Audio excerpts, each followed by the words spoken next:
안녕하세요. 다시 한번 민주주의를 위해 애쓰신 모든 분들에게 경의를 표합니다. 요즘 보면 겉은 멀쩡한데 정신이 온전치 못한 사람들이 많은 것이 아닌가 하는 생각을 합니다. 선전, 선동, 세뇌에 놀아나면 답이 없습니다.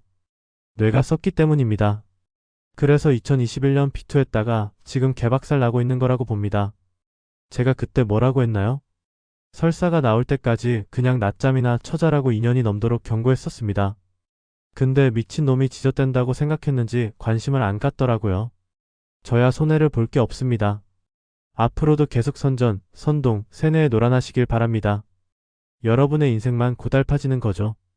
최상위 포식자들의 꼭두각시 신세로 전락할 테니까요. 그래도 그게 좋다면 노예 근성이 있는 것이 아닌가 합니다. 그렇다면 최선을 다해서 주인을 섬기시기 바랍니다. 그게 노예의 본분이 아닌가요? 저는 사업이나 투자로 성공하려면 미래를 내다볼 수 있는 안목이 필요하다고 보는데요. 그게 없다면 사업이나 투자는 하지 않는 것이 좋다고 봅니다. 그냥 노예처럼 시키는 일만 하는 것이 오히려 나을 테니까요.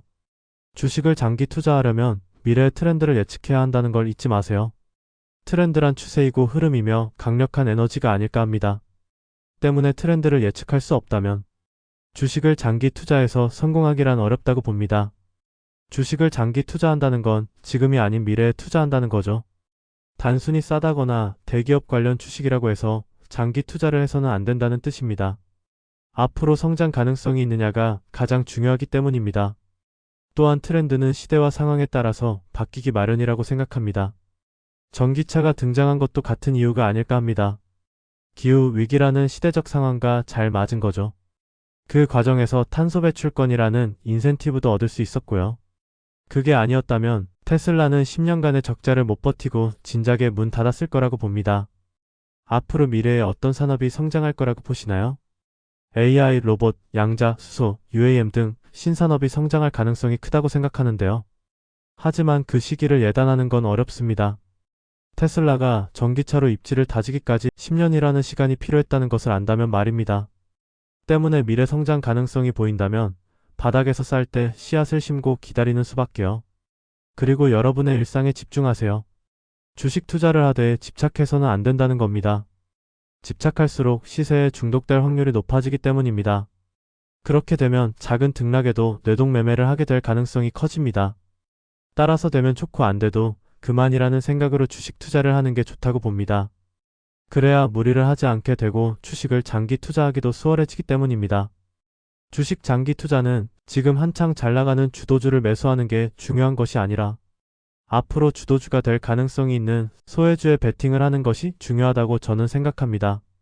제가 2023년 8월인가 2차전지 주도주인 에코프로와 금양을 분석하면서 시세가 나온 만큼 손대면 안 된다고 두세 번 언급을 했었는데요. 그 당시 다들 2차전지에 미쳐서 난리도 아니었죠. 어떤 유명한 주식 전문가는 매일같이 매수해야 된다고 2년을 넘도록 떠들더라고요. 근데 지금 어떤가요? 금양은 거래 정지됐고 에코프로는 고점 대비 6분의 1 토막이 났습니다. 유행도 시간이 지나면 거품이 꺼지듯이 트렌드라는 것도 결국 마찬가지가 아닐까 합니다. 상승과 하락은 하나의 순환 과정이니까요.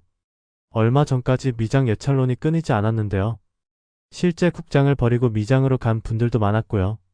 전 그때 미장이 고점이 아닐까 생각을 했었는데요. 결국 지금 개박살이 나고 있네요. 왜냐고요? 앞서 밝혔지만 상승과 하락은 하나의 순환 과정이니까요. 그게 우주 만물의 이치라고 봅니다. 따라서 모두가 미쳐 날뛸 때가 조심해야 할 때라는 걸 명심하셔야 합니다. 그땐 그냥 낮잠이나 자면서 설사가 나올 때까지 느긋하게 기다리는 게 좋습니다. 물론 미친 개소리로 들리겠지만요. 아니면 다들 미쳐서 날뛸 때 같이 동참하시든가요. 말리지 않습니다. 실컷 하세요. 하지만 나중에 제발 질질 짜지는 마세요. 다 큰 어른이 질질 짜는 것만큼 꼴 불견은 없으니까요. 여기서 얻을 수 있는 교훈은 바닥에서 소외받던 주식이 주도주가 되어 대중들의 사랑을 한 몸에 받게 되면 미련을 가져서는 안 된다는 겁니다. 그게 바로 시세의 비밀이라고 봅니다. 주식 장기 투자란 아무도 거들떠보지 않을 때 바닥에서 똥값에 매수해서 모두가 미쳐 날뛸 때 선한 마음으로 나눠주고 빠져나오는 겁니다. 얼마나 멋진가요? 주식 투자로 돈도 벌고 타인을 도울 수 있는 인류애를 실천하니 말입니다. 이건 CJ CGV 월봉 차트인데요. 추세가 완전히 꺾여서 바닥을 헤매고 있습니다. 대기업 관련 주식인데 이렇게 싸기까지 합니다. 최근엔 2년 연속 영업이익 흑자 전환까지 했죠. 매수해야 할까요? 제가 뭐라고 했나요?